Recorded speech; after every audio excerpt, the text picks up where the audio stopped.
अभी हमने सूरदास के पहले पद का अध्ययन किया। आज हम सूरदास के दूसरे पद का अध्ययन करेंगे। संदर्भ पहले की तरह से रहेगा। यहाँ पे व्याख्या दिया जाएगा।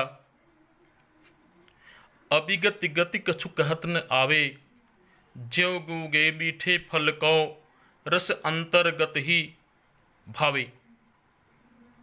परम स्वाद सब ही सुनिरंतर, अमित तोष उपजावे। मन बानी को अगम अगोचर, सो जाने जो पावे।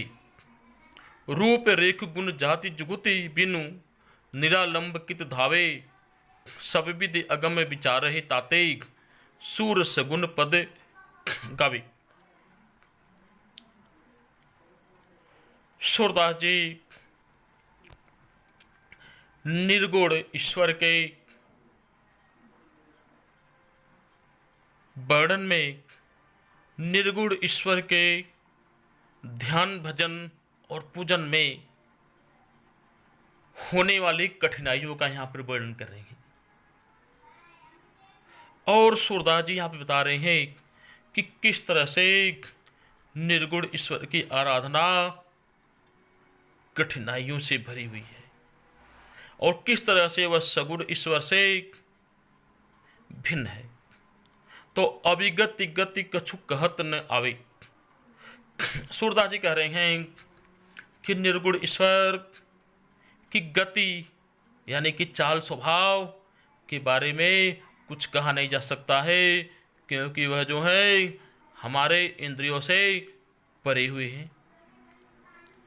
वह उसी तरह से है, निर्गुण ईश्वर उसी तरह से हमारे इंद्रियों से परे हुए हैं जैसे कोई गूंगा व्यक्ति किसी मीठे आम को खाता है तो वह जो है गूंगा होने के नाते वह उसके मिठास के बारे में, उसके मिठास से उसको जो आनंद प्राप्त हुआ उस आनंद के बारे में वह किसी से बता नहीं सकता है। बस उसके मिठास के आनंद को वह अंदर ही अंदर महसूस कर सकता है। यही हाल निर्गुण ईश्वर की आराधना करने वालों के लिए होती है। परम स्वाद सब ही सुनिरंतर अमित तोष उपतावे। परम स्वाद सब ही सुनिरंतर अमित तोष उपतावे।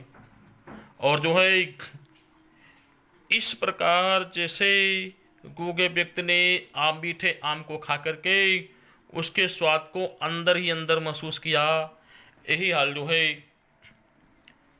निर्गुण ईश्वर की उपासना करने में है कि जो उसको महसूस करता है, निर्गुण ईश्वर को जो महसूस करता है वही उसके ईश्वरत्व को समझ सकता है।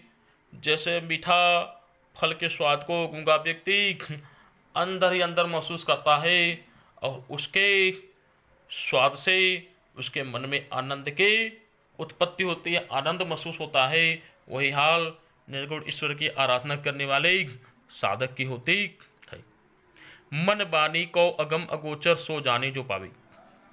सूरदास जी कह रहे हैं कि ऐसा ईश्वर जो मन से बाणी से परे हो और जो है जो न तो दिखाई देता हो, जिसका न तो कोई रूप और रंग हो, न तो दिखाई देता है और नहीं तो वो पूरी तरह से इंद्रियों से परे है, उसको देख सुन समझ नहीं सकते हैं।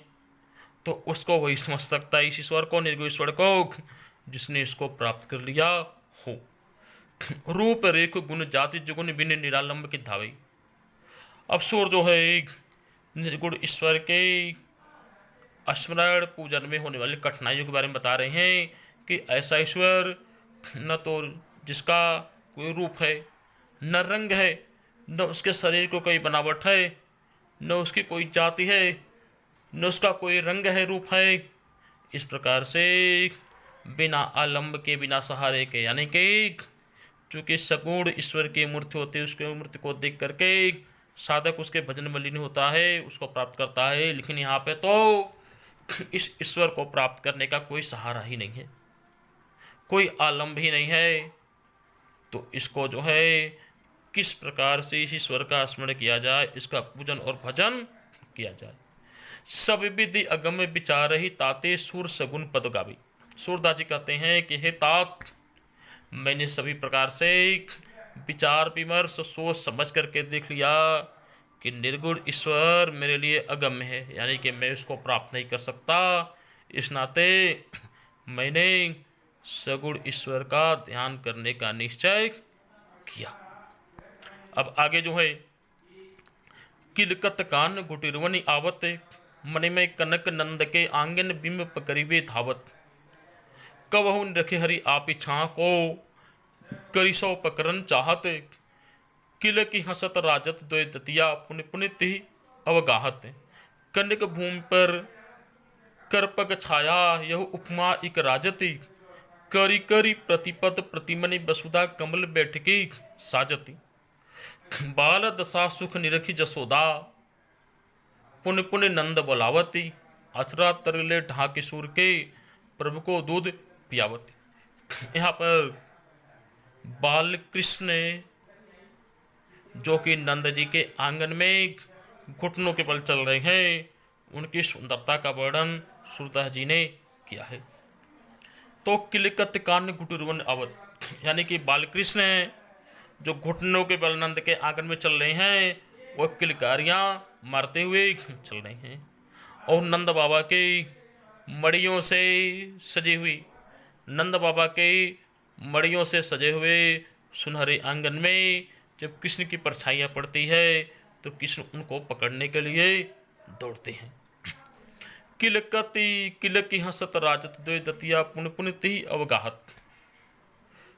कृष्ण जब अपनी छाया को पकड़ने के लिए दौड़ते हैं परछाई को आंगन में, तो अपने दांतों की पंक्तियां, जब वह हंसते हैं तो उनके दांतों की पंक्तियां दिखाई देती हैं, और वह कृष्ण जो है बार बार दौड़ दौड़ कर अपनी छाया को पकड़ना चाहते हैं।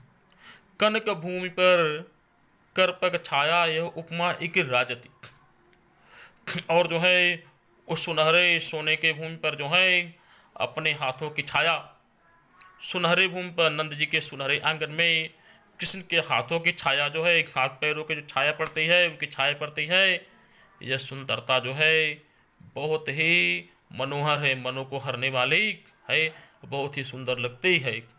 करी करी प्रतिपद प्रतिपद प्रतिपति प्रतिमनि वसुधा कमल बैठकी हाजत। उस समय ऐसा लगता है कि जैसे पृथ्वी ने प्रत्येक कदम कदम पर, जैसे पृथ्वी ने प्रत्येक कदम कदम पर जो है सुंदर सुंदर कमल की सुंदर सुंदर कमलों के आसन को सजा दिए हों, जिस पर बालक कृष्ण आकर के बैठ जावे। और कृष्ण की इस बाल दशा सुख निरखी जसोदा पुण्य पुण्य नंद बलवती। कृष्ण के इस बाल दशा, इस बचपन में दौड़ करना भागना को देख करके जसोदा जो है बहुत ही सुख का अनुभव, माता जसोदा बहुत ही सुख का अनुभव करती हैं, और वह उस सुख के आनंद को प्राप्त करने के लिए नंद बाबा को बार बार बुलाती हैं। आचरा तरल ढकिसूर के प्रभु को दूध पियावती। सूरदास जी कह रहे हैं, तभी माता जसोदा जो है दौड़कर मेरे प्रभु कृष्ण को अपने गोद में रख लेती हैं, और आंचल से उनके चेहरे को ढक करके मेरे प्रभु कृष्ण को माता जसोदा जो है दूध पिला रही हैं। आज यहाँ तक है, कल हम आगे का देखेंगे। आप इसके संदर्भ को समझेंगे, व्याख्या पहले की तरह से है। धन्यवाद।